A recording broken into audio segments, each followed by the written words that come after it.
그런 기업들이 그런 브랜드가 사실 몇 개나 되는 거죠. 그만큼 힘든 일이기 때문에 좀 서글픈 방법이긴 한데 싸우기도 한다고 하더라고요.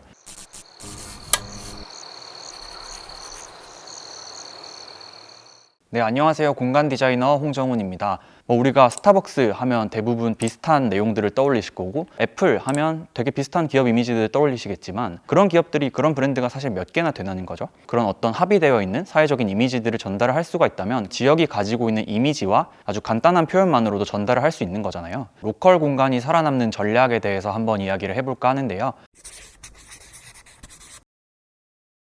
방을 제주도 컨셉으로 한번 꾸며주세요 라고 얘기를 한다 그러면은 뭔가 화산석 같은 소품을 두실 수도 있고, 도라르방 같은 것들 갖다 두시는 분들도 계실 거고, 귤이나 주황색 포인트를 하나씩 올려두시기도 할 거고, 저 같으면 이제 식물이나 되게 짙은 초록색의 소품 같은 것들을 사용할 것 같기도 해요. 부산을 바탕으로 그림을 한번 그려보세요 이런 질문을 드려도 바다 그리고 광안대교 그리고 고층 건물의 갈매기 이런 것들 아마 그리실 것 같은데, 아마 많은 분들이 비슷한 그림을 그리시지 않을까 생각을 해요. 브랜딩 관점에서 보면 되게 대단한 거예요. 어떤 키워드 하나만 던졌을 때 많은 사람들이 같은 경험, 같은 이미지를 생각을 한다는 게, 새로운 디자인 특색을 만든다는 게 그만큼 힘든 일이기 때문에 가끔은 이런 것들이 좀 매력적인 해결책처럼 보일 때가 있어요.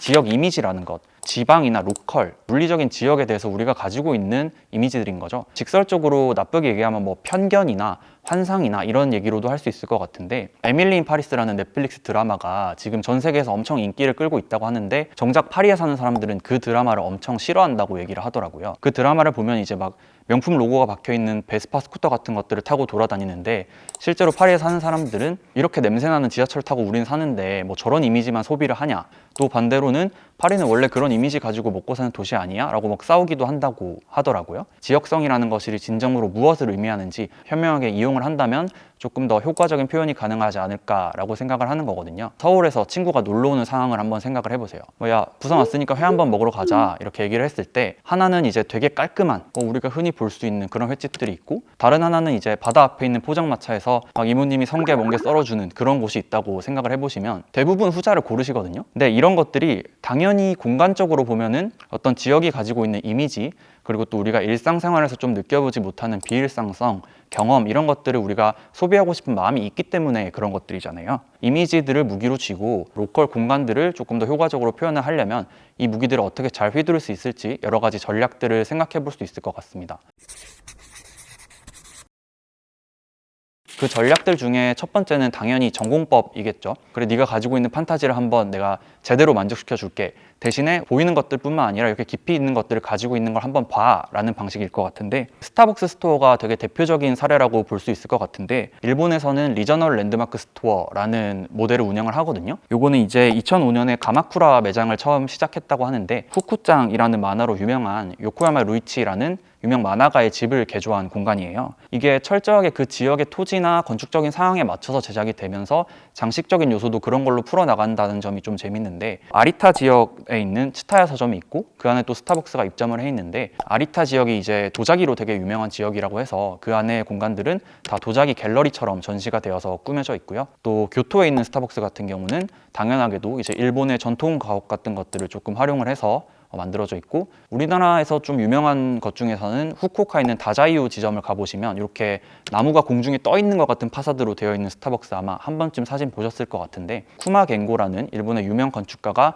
전통적인 방식을 활용해서 만든 그런 모델들을 적용을 하고 있는 거예요. 우리나라에서도 리저널 랜드마크 이런 식으로 이름을 붙이지는 않는 것 같은데, 아마 경주에서 처음에 좌식 스타벅스가 생겼을 때 그래도 여러 사람들한테 많이 화제가 됐던 것들을 아마 기억을 하실 거고, 또 제기동 전통시장 2층에 경동 1960점이라고 해서 이렇게 되게 길쭉하게 만들어진 스타벅스 한 번쯤 보셨을 텐데, 지역사회와의 어떤 동반 성장이라는 테마를 가지고 해서 지금 되게 핫한 공간으로 손꼽히고 있죠. 이런 것처럼 각 지역의 상징이 될 수 있는 곳에 자리를 잡고 그 지역의 문화나 특색을 잘 담아내서 정말로 랜드마크로서 기능을 할 수 있도록 만들어지는 매장들이거든요. 이런 경우에는 표면적인 1차원적인 이미지보다는 그 지역이 가지고 있는 문화적인 특성에 대해서 깊게 이해하려는 시도들이 있어야 바람직하겠죠. 두 번째 방법은 반전 요소가 있겠죠. 전통적인 노선이나 이미지를 조금 과감하게 비틀어 버림으로써 기억에 남고자 하는 그런 방식들인데, 이천의 특산품이 뭘까요? 이렇게 여쭤보면 아마 많은 분들이 어렵지 않게 바로 쌀을 떠올리실 거거든요. 근데 우리가 제조업 분야에서는 이천의 특산품을 쌀이 아니라 반도체라고 이야기를 합니다. 이천 쌀이 아니라 반도체가 특산품이다 라는 요것조차 그 SK하이닉스의 광고에서 나왔던 카피라이트거든요. 우리가 이천 하면 누구나 쌀을 되게 쉽게 떠올리니까 그 문장 구성을 조금 생소하게 비틀어서 사람들한테 좀 각인을 시키는 방법인 거죠. 2021년 말에 이제 버버리에서 디지털 룸이라는 팝업을 열었었거든요. 자연환경이 넓게 펼쳐져 있고 그 안에 번쩍번쩍한 금속 구조체가 딱 서 있는 그 이미지가 주는 시각적인 파괴력은 되게 많은 분들에게 기억이 남으셨을 거고, 아마 사진 보시면 아 이거구나 라고 떠올리시는 분들이 많을 거예요. 등고선이나 뭐 주변의 자연환경에 영향을 받았다고 하긴 하는데, 그런 환경적인 소스를 사용함과 동시에 일부 부분, 재질이라는 일부 부분에서는 좀 극단적인 반전을 통해서 이목을 이끌어낸 사례라고 볼 수가 있죠. 우리가 이런 것들이 많은 사람들이 편견을 가지고 있다면 그걸 좀 긍정적으로 깨부시는 방식도 굉장히 효과적인 전략 중에 하나일 겁니다. 저희가 2020년에 이제 거제도 외포멸치라는 프로젝트를 진행했는데, 이 작업들이 세계 3대 디자인 공모전에서 수상을 했거든요. 이 외포 지역이 거가대교를 진입하면 거제도의 초입 지역에 있는 공간이거든요. 지역의 문화, 지역성을 알리는 부분들, 관광 수요를 조금 이끌어낼 수 있는 부분들, 지역이 가지고 있는 환경 책임 같은 것들을 조금 표현하는 부분들을 저희가 목적으로 작업을 했거든요. 이 공간을 설계할 때 2층의 스키플로어 공간을 메인 공간으로 잡았어요.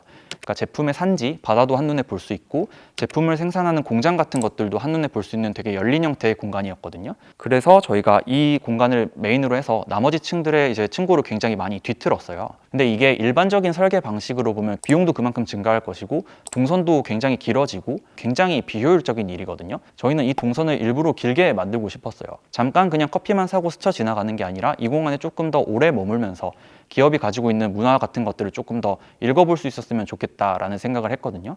그래서 일부러 이렇게 동선을 늘리고 그 공간 안에 이 지역이 가지고 있는 역사성 굉장히 직설적으로 제시를 했습니다. 실제로 어업에 사용했던 그물 같은 것들을 활용해서 저희가 아트월을 만들기도 하고, 바다에 있는 미사 플라스틱 같은 것들을 이제 좀 건져가지고 오브제처럼 달아놓기도 하고, 이런 작업들을 많이 진행을 했는데, 마감재도 좀 스케일이 굉장히 큰 테라조 타일이나 전체 커튼홀 파사드 이런 것들을 좀 활용을 해서 이 긴 동선을 지나서 공간에 들어왔을 때 와우 포인트가 조금 느껴질 수 있도록 구성을 했고, 디스플레이나 이런 부가적인 요소들도 같이 사용을 했었습니다.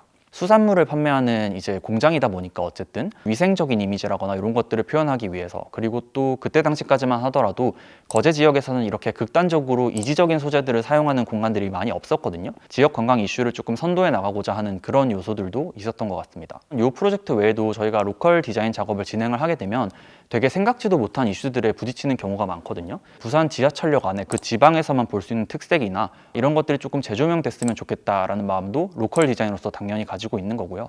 저는 이제 작업을 진행하다 보니 이런 소스들을 사실 이제 디자인 소스로 되게 눈에 불을 켜고 찾아다니는 경우가 많은데, 이런 것들에 대해서 한 번쯤 더 관심을 가져주시고 로컬 공간을 보실 때 이 사람들은 이런 것들을 표현하려고 하는구나 같은 것들을 조금 더 열린 마음으로 봐주시면 참 좋을 것 같습니다.